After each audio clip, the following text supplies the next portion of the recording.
অর্থাৎ আমার জীবন ব্যবস্থা কায়েম করো। সবাই বলি সুবহানাল্লাহ। এই জীবন ব্যবস্থা কি? এই জীবন ব্যবস্থা রাষ্ট্রীয়ভাবে আল্লাহ পাক আপনাকে আমাকে কায়েম করার কথা বলেছে। শুধু আমার 3.5 হাত বডির মধ্যে কায়েম করলে হবে না।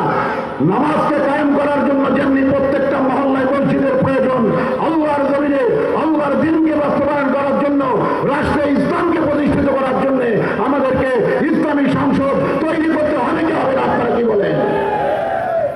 আজকে অত্যন্ত দুঃখ লাগে, 92 ভাগ মুসলমানের দেশ এই বাংলাদেশ, অথচ আমাদের সংবিধানে প্রকাশ্যে 350 আয়াত, নিম্নে 350 আয়াত কোরআনের সরাসরি বিরোধিতা করা হচ্ছে। কথা ঠিক কিনা? হযরত ওলামায়ে কেরাম এখানে বসা আছেন, 92 ভাগ মুসলমান। আমরা 5 বছর পর পর আমরা ভোট দেই, আমাদের প্রার্থী নির্বাচন করি, তাদেরকে আমরা সংসদে পাঠাচ্ছি।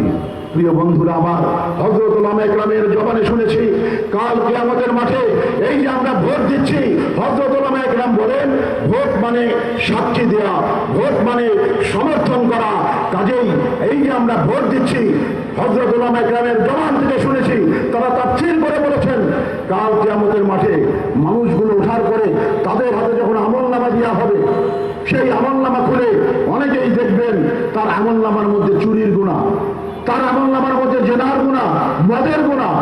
ওই অনেক দৌড় দিবে আল্লাহ পাকের কাছে, গিয়ে বলবেন ইয়া রাব্বুল আলামিন, আমি কখনো কখনো নামাজ পড়ি নাই, এ কথা সত্য, কখনো কখনো রোজা ছুটে গেছে, এ কথা সত্য, কিন্তু মাবুদ গো, আপনার ইজ্জতের কসম করে বলছি, আমি কখনো আমার বাবার পকেট থেকেও 10টি টাকা আমি চুরি করি নাই। আমার আমলনামার মধ্যে চুরির গুনাহ কেন? আমি জেনা করা তো দূরের কথা, একটি মেয়ে মানুষের দিকে খারাপ নজরে তাকাই নাই। আমার আমলনামার মধ্যে জেনার গুনাহ কেন? আমার আমলনামার মধ্যে জুলুমের গুনাহ কেন?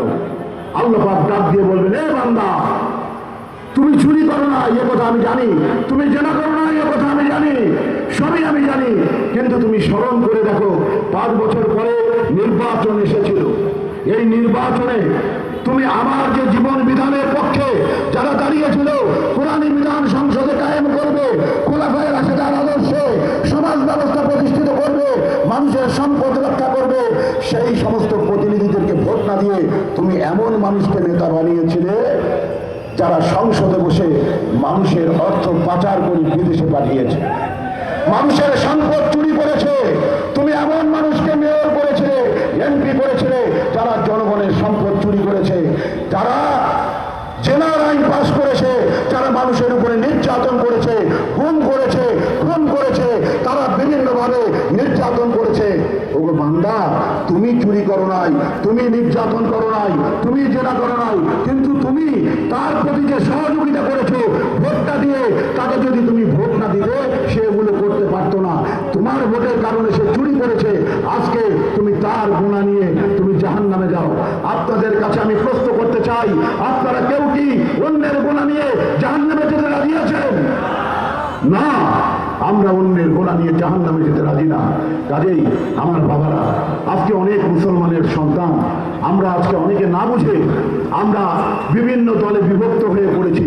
ইসলামী দলগুলোর প্রতি আমরা না ঝুঁকে আমরা মানব রচিত যে দলগুলো, সেই দলগুলোর প্রতি আমারই ভাই যাদের সাথে রুহানি জগতে থেকে আমরা আল্লাহকে বলেছিলাম, আল্লাহ যখন জিজ্ঞাসা করেছিল আমি কি তোমাদের রব নই, আমরা সমস্যায় বলেছিলাম হ্যাঁ আপনি আমাদের রব। সেই ভাইগুলো দুনিয়াতে আসার পরে আজকে অনেকেই গণতন্ত্রের পক্ষে, সমাজতন্ত্রের পক্ষে, বস্তুবাদী দলগুলোর পক্ষে বিভক্ত হয়ে পড়েছেন। ও ভাইয়েরা, আপনাদের কাছে আমি আহ্বান জানাচ্ছি, আপনারা দাবি করেন আপনারা নামাজ পড়েন, আপনারাও নবীকে মানেন, কিন্তু এই যে আল্লাহ পাকের যে ফরজ হুকুম যে আকিমুদ্দিন, আমার জীবন ব্যবস্থা প্রতিষ্ঠিত করো, ইসলামী রাষ্ট্র গঠন করো, তার পক্ষে না থেকে আপনারা যাদেরকে ভোট দিচ্ছেন, এই গণতন্ত্র তৈরি করেছে আব্রাহাম লিঙ্কন, একজন খ্রিস্টান। এই সমাজতন্ত্র তৈরি করেছে লেনিন, কার্ল মার্কস, সেও একজন ইহুদি। এই ম্যাকিয়াভেলি যিনি ধর্মনিরপেক্ষতাবাদ তৈরি করেছেন, তিনিও কিন্তু বিধর্মী, কথা ঠিক কিনা? মানব রচিত তন্ত্র মন্ত্র দিয়ে তারা আজকে এই দেশকে শাসন করছে। আর তাদেরকে নেতা মেনে আমরা যদি তাদের পক্ষে কাজ করি, তাদের পক্ষে যদি আমরা সমর্থন দেই, দেখেন আল্লাহ কোরআনের মধ্যে বলে দিয়েছেন বিসমিল্লাহির রহমানির রহিম, ওয়া মান ইয়াবতাগি গায়রাল ইসলামি দীনান ফালা ইউকবাল মিনহু ওয়া হুয়া ফিল আখিরাতি মিনাল খাসিরিন। আল্লাহ কোরআনের মধ্যে বলছেন যারা আমার দেয়া জীবন ব্যবস্থা, আমার দেয়া যে জীবন ব্যবস্থা, আল্লাহ বলেছেন আমার দেয়া জীবন ব্যবস্থা হলো ইন্নাদ দীনা ইনদাল্লাহিল ইসলাম। আল্লাহ বলেছেন আমার দেওয়া অর্থনীতি, আমার দেওয়া সমাজনীতি, আমার দেওয়া আইন ব্যবস্থা, আমার দেওয়া বিচারালয়, আমার দেওয়া সমাজ ব্যবস্থা, ইন্নাদ দীনা ইনদাল্লাহিল ইসলাম, এটা হলো আমার মনোনীত যে বিধান, সেই বিধান হলো ইসলাম। আপনারা মানেন তো সবাই ইনশাআল্লাহ? আল্লাহ বলছেন ফালা ইউকবালু মিনহু, যারা আমার দেয়া জীবন ব্যবস্থার প্রতি সমর্থন না দিয়ে, তার প্রতি না থেকে যারা অন্যের মানব রচিত জীবন ব্যবস্থা রাষ্ট্রীয়ভাবে প্রতিষ্ঠিত করবেন, আল্লাহ পাক বলতেছেন ফালা ইউকবালু মিনহু, তোমাদের সকল নেক আমল আমি ধ্বংস করে দেব। ও বিএনপির বাবারা, ও আওয়ামী লীগের বাবারা, ও জাতীয় পার্টির বাবারা, জাসদ বাসদ মানব রচিত যে সমস্ত দলগুলো আছে, আপনারাও আমাদের ভাই হতে পারেন। আপনারা অন্য মায়ের কোলে জন্ম নিয়েছেন, নুরানি জগতে আমরা একসাথেই ছিলাম। যদি ইমানকে ধরে রাখতে চাই, ইমান নিয়ে যদি কবরে যেতে চাই, তাহলে আসেন আল্লাহর দেওয়া যে জীবন ব্যবস্থা ইসলাম প্রতিষ্ঠিত করতে চায় যে ইসলামী দল, সেই ইসলামী দলের পক্ষে থেকে, তাদের পক্ষে থেকে, তাদের পক্ষে সমর্থন দিয়ে আমরা সংসদে ইসলামকে পাঠাতে চাই। আপনারা সবাই রাজি আছেন তো ইনশাআল্লাহ?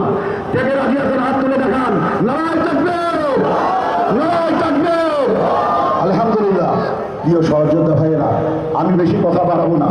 হযরত উলামায়ে কেরাম এখানে আছেন, যদি আমি কোনো ভুল করে থাকি হযরত উলামায়ে কেরাম আমাকে বলবেন। আমি যতটুকু বলেছি কোরআনের মধ্যে থেকে বলেছি। আমি আমিনুজ্জামান পিয়াল, ধাপে আমার বাসা, পীর সাহেব চরমনাই আমাকে বিগত মেয়র নির্বাচনে রংপুর সিটি থেকে আমাকে মেয়র হিসাবে আমাকে মনোনয়ন দিয়েছিলেন। আপনারা প্রায় ৫১,০০০ ভোট আমাদেরকে দিয়েছিলেন। সরকারি হিসাবে যদি আমরা জানি যে আমাদের ভোটের পরিমাণ প্রায় লাখ ছাড়িয়ে গিয়েছিল, কিন্তু ওই যে মৌলবাদী শক্তির উত্থান ঠেকাতে সে সময় ফাঁসিবাদ আওয়ামী লীগ আমাদের ভোটের বাক্স চুরি করে আমাদেরকে দ্বিতীয় অবস্থানে নিয়ে এসেছিল।